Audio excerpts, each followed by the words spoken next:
Hi everyone, it's Fiona here from fionamarks.com, and I am back today speaking once again about the Asheville Vedic Astrology Apprenticeship Program that is now available on teachable.com. The link is down in the YouTube video comments if you want to go check out the program.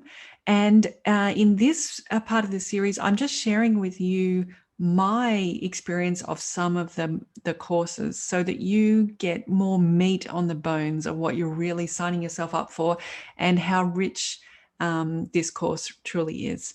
So you've seen the Rashis and signs overview. Let's have a look at Bhavas and Houses. And in this course, we're covering house descriptions from Brihat Parashara Horasastra, from Prajna Tantra, and from Brihat Jatika. So you get, again, this richness to your understanding of the houses. It's not just coming from one source, it's looking at how different authors and experts have described the houses. And we look at indicators, planetary indicators that go with each house. We also, in this course, spend time learning about planetary dignity, that is the natural friendships, the temporal friendships, but how to actually calculate for yourself what you see all the time when you're looking at an astrology software, great enemy or neutral or friend or great friend. What does that actually mean? How do you do it? Why are they laid out in that way? And this is something that you guys know. I didn't know anything about astrology when I started this apprenticeship.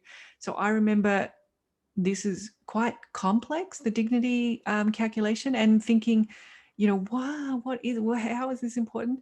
This flows through so much of the rest of what you're going to learn and apply in astrology, and this is why it's right here at the beginning.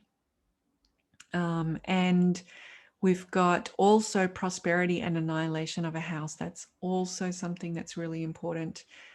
And then the house classifications, whether it's a difficult house, whether it's a growing house, whether it's a trinal house, you'll see all of those. It touches on cusps, this course, so at least explaining what the difference is between a house and a cusp and when to pay attention to that difference. And then it looks extensively at the effects of bhavas, so different combinations of planets in different houses and what effects they will have according to Brihat Parashara Horasastra. Now, that is an overview of the main topics, but let us see that actually in action. Oops. Let's get some.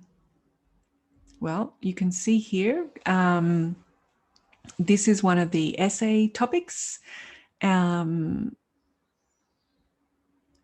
about calculating dignity. So I really, really, really encourage you to do your papers, even if you don't want to get them assessed. It is all about whether you can synthesize and make this information real and accessible for you and for others. Can you explain it to other astrologers and to your clients? So really good to do the papers. And in this one, we're examining, for example, the natural relationship. It's all about dignities, the whole essay, but just reading, for example, the natural relationship between Mars and Mercury is that Mars considers Mercury to be an enemy. This is because Mars likes action first and planning later, whereas Mercury is naturally meticulous. So normally Mars would find it very irritating to be in the company of someone so detail-orientated. But if Mars was in Mercury's house, that's the case. But if Mercury is in the second house from Mars and meticulously managing Mars's wealth, Mars would find that helpful for his wealth, and it neutralizes that enemy annoyingness overall.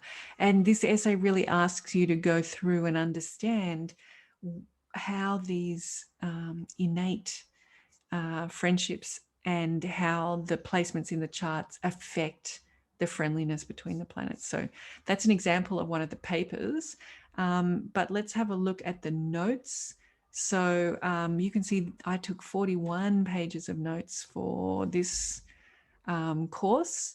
And I'm just going to whiz through to let you see that here we are examining the house descriptions.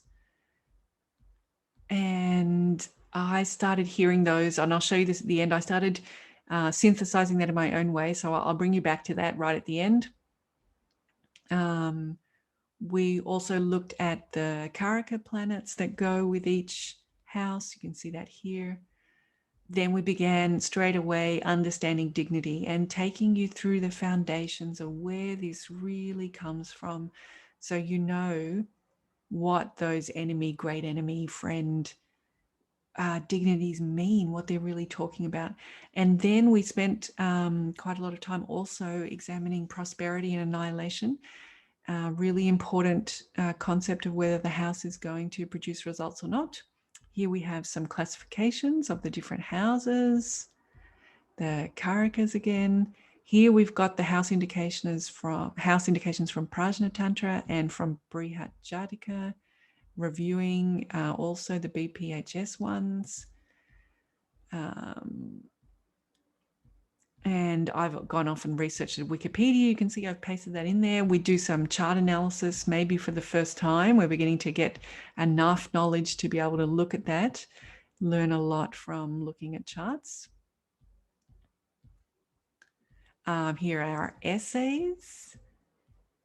And then we begin looking at the effects of planets in each of the houses. These are all from Brihat Parashara Horus Astra. So there's a lot of content there. And that forms the basis of one of the essays. And then the other one was the essay you already saw from me about dignities. A bit of talk about Ishta and Kashta as well. All right, so in terms of synthesizing it, we've talked about there's no handouts. You have to listen and begin to digest this material yourself. How I did that was I started hearing the houses and linking together themes across the houses. So here are my houses: first house, second house, third house, fourth house, right, as rows.